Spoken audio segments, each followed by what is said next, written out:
We have with us Dr. Bassim Abussaud, Professor of Chemical Engineering at the King Fahad University of Petroleum and Minerals. Welcome, Doctor.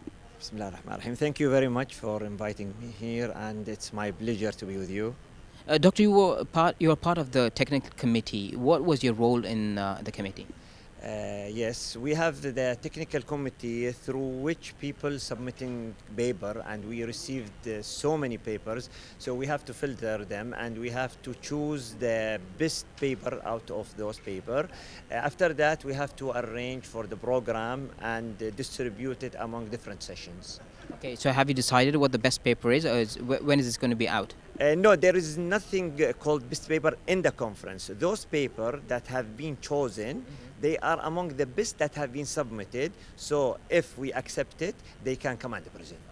Doctor, you were also part of a panel. Do you mind shedding light on what you discussed in the panel? Yeah, I was moderating the panel around for the human capital.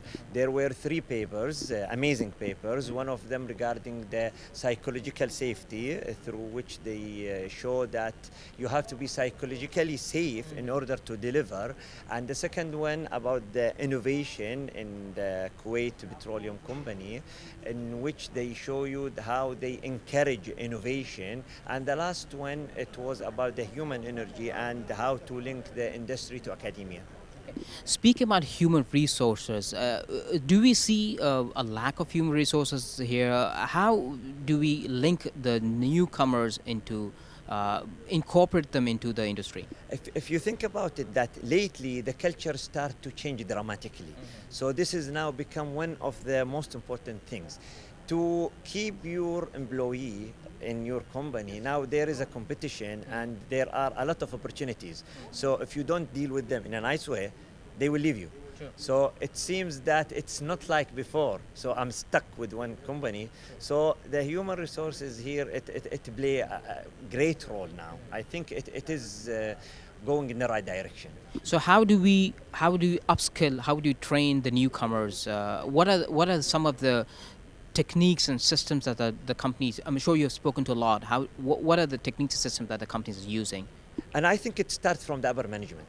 If we let them understand the importance of this thing, they will encourage their employee to take more information about what's going on, what does it mean, because again, it's, as I have said, it's new culture. It's not new, I mean, but here it's a new culture. So if you let them know that they are safe, they are caring about them, I think it will give a fruitful things.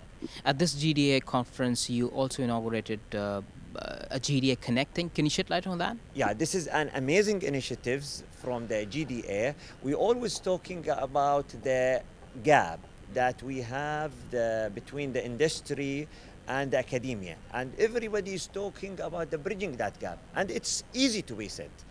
But when it comes to implementation, we always face different problems. Okay. Now, through this Connect, we have a platform through which we bring people from industry and people from academia to be close to each other, help each other, and we will be adding features one after one, starting now. So you have any membership for that GDA Connect? How does it work? Yes, people from industry, they have to register. People from academia, they have to register. Students from academia, they have to register. We have to approve them. Then we will bring them together. Currently, it's just for the downstream? And it's free of... No, I don't want to say, I don't want to limit it to the downstream.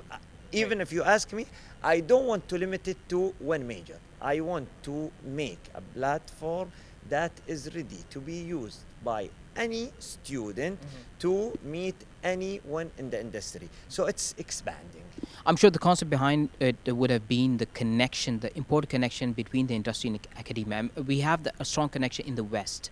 And so what was the concept behind, what was the need that you felt, the connection between academia and industry? As I have mentioned, just for example, students, when they want to visit an industry, or they want to be trained in a university, or they need a workshop from the industry, they don't know where to go, how to proceed. So we are here to help them.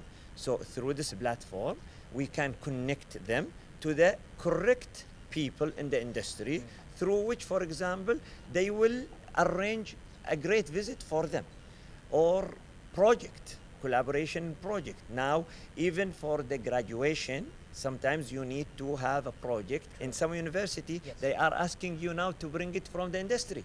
Okay. So if you go to industry asking them about the project, who will listen to you? Who are you? What are you after? So now, through this platform, we are trying to make it happen, to make it easy to believe. And this, beyond the human connection between these two, research and development is also part of it. As I have mentioned, this is now a new platform. We are trying to add new things.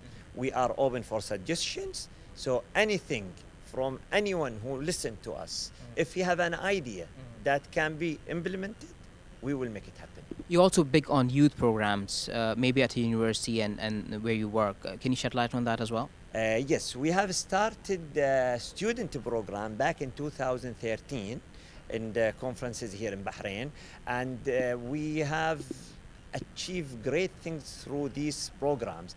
After that, it became a youth, so we add to the student the fresh graduate, and let me say that the program is expanding year after year.